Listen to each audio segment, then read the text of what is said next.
navbatdagi tajribamiz galogenlar uchun sifat reaksiya hisoblanadi. Bunda biz kaliy yodid, natriy xlorid, kaliy bromid, kumush nitrat tuzlarini chuqurlaridan foydalanamiz.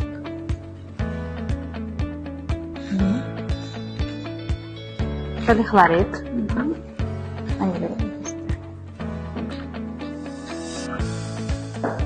Kaliy bromid.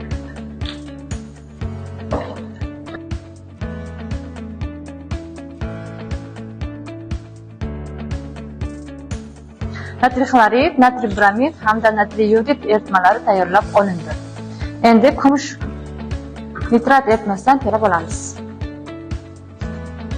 Trixlorid eritmasiga kumush nitrat eritmasidan tanishib ko'ramiz.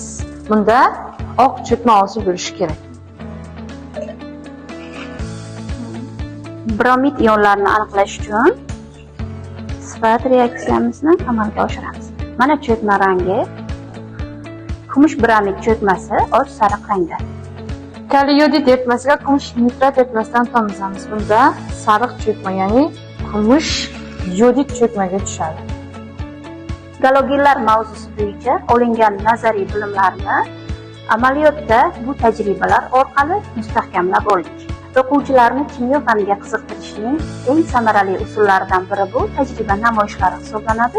Bugungi bajarilgan tajribada o'quvchilar galogenlar mavzusi bo'yicha olgan nazariy ma'lumotlarni amalda qo'llash imkoniyatiga ega bo'ladilar.